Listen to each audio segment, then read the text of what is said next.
નમસ્કાર મિત્રો, ન્યૂઝ મળી રહ્યા છે મુંબઈથી। મુંબઈમાં પોલીસ અધિકારી ડોક્ટર બીપી અશોક જેમને ભારતમાં જાતિ વ્યવસ્થા કેટલી સમાજ ઉપર અસર કરે છે તેમને એક બુદ્ધ ધમ્મના કાર્યક્રમમાં મહારાષ્ટ્રમાં જણાવ્યું હતું। તો દરેક બહુજન સમાજના લોકોએ આ વિડિયો જોવો જોઈએ અને તેમણે શું કહ્યું સાંભળો વિડિયો। इसलिए कि भारत में वर्ण व्यवस्था के कारण, जाति व्यवस्था के कारण सामाजिक रूप से, सांस्कृतिक रूप से व्यक्ति को इतना कमजोर कर दिया गया कि वो अपना आर्थिक सशक्तिकरण कर ही नहीं सकता था।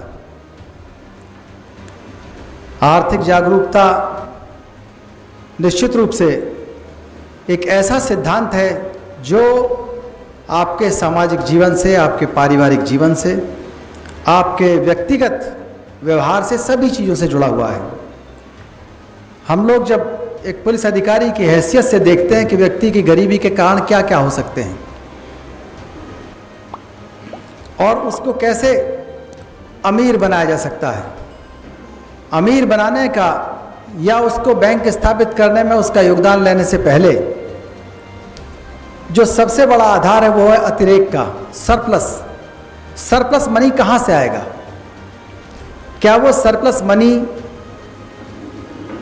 बचाए रखने के लिए हमने कोई संस्कृति पैदा की है? क्या हमारा मेहनतकश व्यक्ति उतना जागरूक है कि उसको बैंकिंग का कंसेप्ट मालूम है? वो जो गैप है उसको भी भरना हम ही को है। खास तौर से जो बुद्धा बैंक की स्थापना करने जा रहे हैं उनको इस बात पर भी ध्यान देना होगा कि एक बचत की संस्कृति, जो बचत की संस्कृति हमको बचपन से बच्चों के मस्तिष्क में पैदा करनी है, वो बहुत हद तक जिम्मेदार होती है उसके अतिरेक के लिए। वो सरप्लस कैसे बचाएगा? कहाँ से आएगा सरप्लस? उसको सिखाना जरूरी है कि हमारा जो तबका है वीकर सेक्शंस का, उसका बहुत ज़्यादा अतिरेक, सरप्लस, वो खर्च होता है पंचशील के पालन न करने में। पंचशील का पालन न करने से वीकर सेक्शंस का बहुत बड़ा पैसा, जिसमें लाखों लोगों की जीवनचर्या चल सकती है, जिसमें बहुत सारे सैकड़ों बैंक चल सकते हैं, उतना पैसा वीकर सेक्शन, जितने भी अनटचेबल प्रोफेशंस हैं, उन सब प्रोफेशंस के साथ साथ, क्योंकि वो पंचशील का पालन नहीं कर पाता, शराब नहीं छोड़ पाता, नशा नहीं छोड़ पाता, क्रोध नहीं छोड़ पाता, लड़ाई झगड़ा नहीं छोड़ पाता, उसकी वजह से उसके पास कोई सरप्लस नहीं बचता। बैंक के प्रति आकर्षण उसका नहीं हो पाता, वो उधार लेने का शौकीन हो जाता है। तो उसको पंचशील का पालन करना सिखाना पड़ेगा। उस आम आदमी का पैसा बहुत ज़्यादा खर्च होता है अंधविश्वासों में। कौन से अंधविश्वास? वो हर त्योहार जो भी आता है जातिवादियों का, उस त्योहार पर उधार लेता है ब्याज पर। वो पैसा, एक तो पैसा उधार लिया इस नाम से कि मुझे त्योहार मनाना है, खीर पूड़ी बनानी है, नए कपड़े खरीदने हैं, लेकिन करता क्या है? वो उस पैसे से उस दिन जुआ खेलेगा, लकड़ी में आग लगाएगा, कपड़े खराब करेगा, अपना भी दूसरे का भी। तो वो कल्चर जो लगातार, वो सांस्कृतिक परंपरा जो लगातार आपके अतिरेक को, आपके सरप्लस को आपके पास छोड़ती ही नहीं है, वो सांस्कृतिक जागरण बहुत महत्वपूर्ण है। जिस इलाके में आप बैंक स्थापित करना चाहते हैं वहां पर सांस्कृतिक जागरण करना बहुत आवश्यक है। वो जो पंचशील का पालन करके पैसा बचेगा, वो जो अंधविश्वास और उत्सवों के अति उत्साह में, नशा करके एक्सीडेंट के बाद इलाज कराने में खर्च होता है, नशा करने के बाद झगड़े में, मुकदमेबाजी में खर्च होता है, बीमारी में खर्च होता है, वो पैसा आपको वो सरप्लस के नाम से डाइवर्ट करना है बैंक की तरफ। तो निश्चित रूप से आपको ये कोई ऐसा नहीं है कि यह कोई काम अलग है।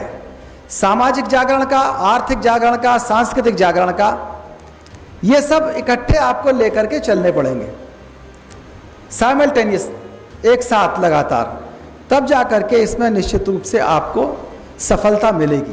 पूरा भारतीय समाज दो हिस्सों में बटा हुआ है। बड़े अच्छे शब्दावली यूज़ की धीरेन्द्र जी ने, जीवी परजीवी की। एक तो जातिवादी हैं और दूसरे हैं संविधानवादी। दो आज सड़क पर भी दिखाई देते हैं, वो पॉलिटिक्स में भी हैं, बहुत से लोग समाज में भी हैं। अब या तो संविधानवाद रहेगा या जातिवाद रहेगा। वो जातिवादी कई बार हमारे बीच भी हैं। जाति के पीछे सीधे सीधे एक मूल चीज है कि जाति के ऊपर कोई भी रचनात्मक कार्य नहीं किया जा सकता, जाति के ऊपर आधारित। बहुत से अभियान आए बीच में, सुधार कार्यक्रम किए, राजनीति में भी आए, लेकिन जब वो जाति को लेकर चले और जाति में ही प्रवेश करके खत्म हो गए। जाति की एक जो मूल कंसेप्ट है उसको समझना जरूरी है। जाति अमानवीय है, जाति हो या वर्ण। जातियों में जिस चीज का आपको थोपा गया है उस पर गर्व नहीं किया जा सकता। यह कोई हॉब्स, लॉक, रूसो की सोशल कॉन्ट्रैक्ट की थ्योरी नहीं है।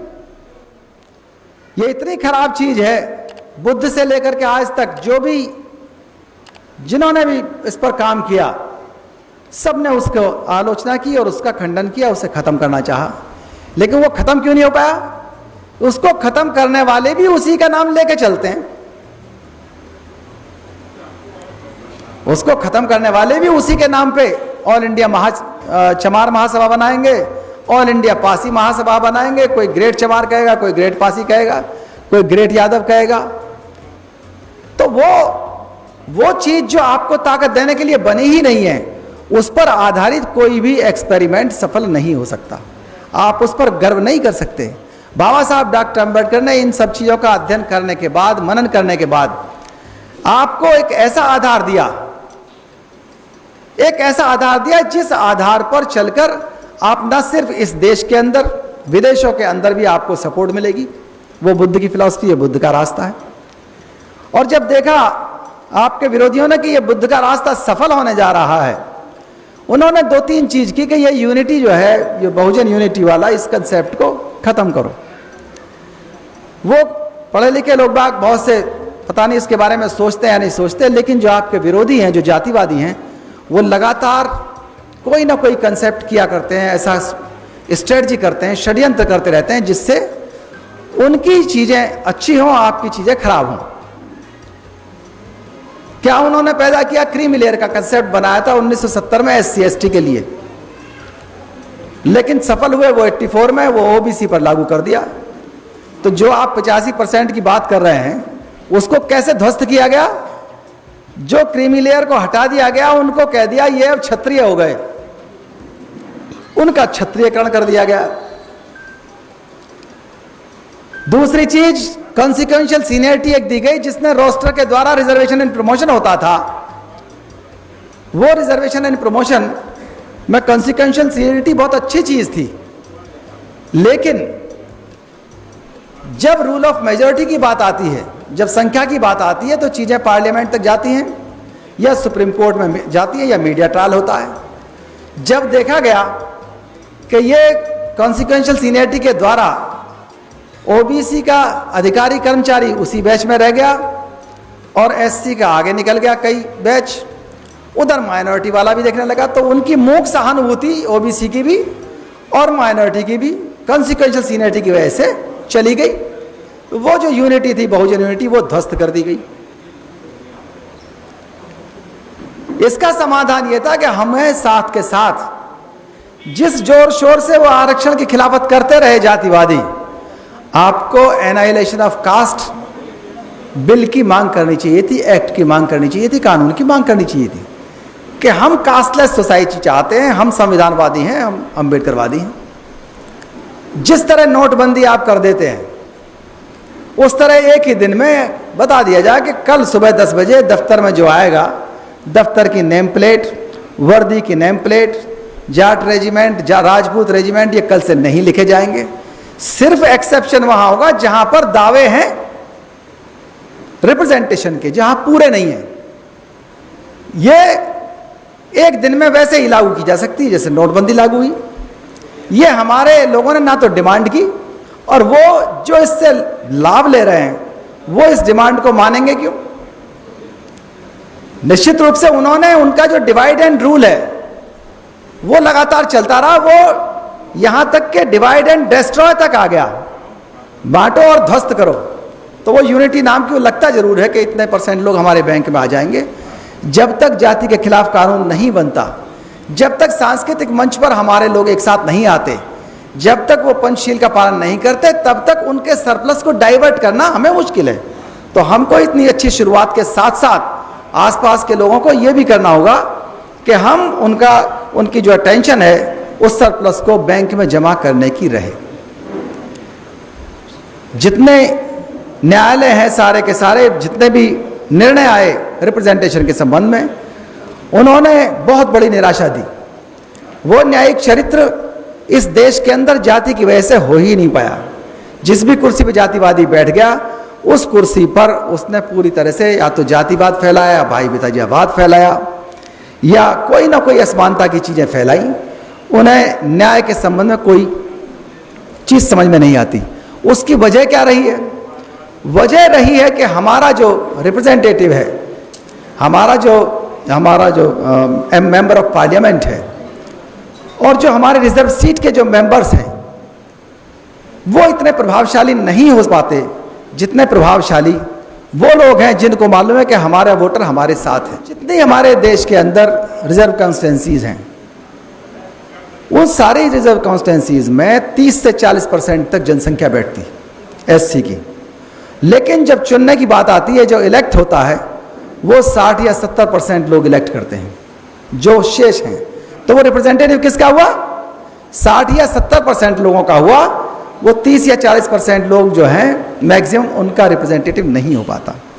हमने ये मांग भी नहीं की, ना तो हमने जाति को खत्म करने की मांग की, और ना ही हमने कॉन्स्टिट्यूंसीज की, जो लोकसभा के हमारे संसदीय क्षेत्र हैं उनको घटाने की मांग की कि इनकी संख्या बढ़ाई जाए और इनका क्षेत्र घटाया जाए, ताकि संसद जो प्रतिनिधि है वो एक्सेसिबल रहे, उसकी अकाउंटेबिलिटी रहे, और हम जो भी कानून है वो सही कानून बन के जाए, हमारी पल्स के हिसाब से जाए, हमारे रिप्रेजेंटेटिव के तौर पर जाए। और अगर माननीय न्यायालय द्वारा वो किसी तरह से उसको काट दिया जाए तो उसको वो अमेंड कर सके, क्योंकि असली रिप्रेजेंटेटिव मेंबर ऑफ पार्लियामेंट है, एमएलए नहीं है। तुलना कैसे करते हैं? क्यों लगता है हमें कि कॉन्स्टिट्यूंसी छोटी होनी चाहिए? बड़ी कॉन्स्टिट्यूंसी में हमारी वोट की कीमत घट जाती है, और छोटी कॉन्स्टिट्यूंसी में हर आदमी की वोट की कीमत बढ़ जाती है। रियल डेमोक्रेसी तभी आती है। इंग्लैंड जैसे कंट्री में, जहां की 5.5 करोड़ पॉपुलेशन है, 1500 एमपी है, और आपकी पॉपुलेशन कितनी है? 130 करोड़ से ऊपर है। आपके दोनों मिलाकर के सांसद हो गए 795। कितना अंतर है? अमेरिका की पॉपुलेशन 40 करोड़ और सांसद 535। आपसे कितना हो गए? आपसे 2.5-3 गुना अधिक हो गए एवरेज के हिसाब से। फ्रांस की जनसंख्या 6.5 करोड़ और 903 उनके, 903 क्या 925 हो गए इस साल, 925 एमपी हो गए। कितना बदलाव हो गया? इटली की जनसंख्या 6.5 करोड़ 1865 एमपी। आपके पड़ोसी देश है बांग्लादेश, 17.5 करोड़ जनसंख्या, 342 एमपी। जरा करिए तुलना अपने देश से। पाकिस्तान 16.5 करोड़ और जो एमपी की संख्या 350। चाइना हमारे टक्कर का है, उसके एमपी की संख्या कितनी है? 2980। हमसे कितनी हो गई? 4 गुना। 4 गुना जनसंख्या हो गई। अगर ये 4 गुना जनसंख्या इंडिया में भी हो जाए तो क्या होगा? जिसकी जितनी संख्या भारी उतनी उसकी हिस्सेदारी। तब आपका जो भी सामाजिक न्याय का कानून है, वो सामाजिक न्याय का कानून खत्म नहीं किया जा सकता, कि वो अगले दिन अमेंडमेंट के द्वारा आपके लोग अपने वोटों से चुने जाने वालों की संख्या बहुत ज्यादा होगी। जैसे ही कॉन्स्टिट्यूंसी छोटी होती है, आपके लोग अपने आप अपने प्रतिनिधि को चुन पाएंगे। इतना बड़ा बदलाव आपके जो पॉलिटिकल लाइफ है, सोशल लाइफ है, जो इकोनॉमिक लाइफ है, इतना बड़ा बदलाव हो जाएगा। मुझे बहुत से लोग जो है मैसेज भेजा करते थे अंधविश्वासों के, गुड मॉर्निंग के मैसेज के साथ। मैंने 5 ब्रॉडकास्ट लिस्ट बनाई 2 साल पहले, और उसमें गुड मॉर्निंग के मैसेज के साथ मैंने भगवान बुद्ध का एक लाइन का मैसेज भेजना शुरू कर दिया, या मोटिवेशनल मैसेज भेजना शुरू कर दिया, या साइंटिफिक मैसेज भेजना शुरू कर दिया। अब ये हुआ 6-7 महीने बाद, नंबर 1 तो उनके जो अंधविश्वास वाले मैसेज थे कि इसको 9 आदमी को भेजो लड़का होगा, वो बंद हो गए। दूसरे, जो बाजार में जो वैचारिक भ्रष्टाचार है वो कम हुआ, उन्होंने वही मैसेज मुझे भी भेजने शुरू कर दिए। जब मुझे भेज रहे हैं तो 10-20 लोगों को औरों को भी भेजते होंगे, हो सकता है 256 लोगों को भेजते हो कम से कम। तो आपने क्या किया, आइडिया फ्लोट कर दिया। वो आइडिया फ्लोट करके इतना बड़ा बदलाव हुआ। तो वो जब उत्सवों में उधार लेकर के, उत्सवों में अपने आप को घायल करके, परेशान करके जो समय धर्म बर्बाद होता था, उससे आपका बचाव होगा। वो आपके आर्थिक जागरण और आर्थिक उत्थान के लिए खर्च होगा। बहुत से लोग ये शिकायत करते हैं कि बुद्धिज्म से जुड़े हुए त्यौहार नीरस हैं, उनमें नीरसता है। देखिए, स्पोर्ट्स डे मनाने को कहीं मना नहीं किया, स्पोर्ट्स में हर रस है। हमारे राजू भाई और अनामिका जी बैठी हैं, इन्होंने इतने अच्छे अच्छे नाटक किए बाबा साहब के ऊपर, सावित्रीबाई के ऊपर, माता रमाबाई के ऊपर, इतने सारे किए हैं। जब ये लोग एक्टिंग करते हैं तो उस समय मन ऐसा होता, कई बार तो आंसू आने लगते हैं। तो वो उसको मना किसने किया है? रंगमंच की हेल्प लीजिए, नाटकों की हेल्प लीजिए। हमारे बहुत से कवि, साहित्यकार, बहुत लोग हैं, वो उस तरह की कविताएं लिखें। हमारे बहुत से लोग बंबई में कहीं ना कहीं कला के क्षेत्र में काम कर रहे हैं, गायन के क्षेत्र में काम कर रहे हैं। वो काम करें ना, थीम लेकर के चलें, बुद्धिज्म से संबंधित थीम लेकर के चलें, अपने मिशन से संबंधित, रिफॉर्मेशन से संबंधित उन थीम को लेकर के। हमारे पास तो बहुत कुछ है, हमारे पास बताने के लिए हमारे आइकॉन्स बहुत ज़्यादा हैं, उनके अच्छे विचार बहुत ज़्यादा हैं। उनको अगर लेके चलेंगे तो सफलता मिलेगी हमें, आर्थिक क्षेत्र में भी, सामाजिक क्षेत्र में भी, राजनीतिक क्षेत्र में भी। और हम लोग पर हम शिकार हो जाते हैं उसी ब्लैक होल से, जो जाति का ब्लैक होल है, वहीं ढूंढने लगते हैं कि डायरेक्टर उस बिरादरी का हुआ, मंच पर विराजमान ए उस बिरादरी से आया, बी बिरादरी से आया। ये बौद्ध समाज का कार्यक्रम ही बुद्धा बैंक को सफल कर सकता है।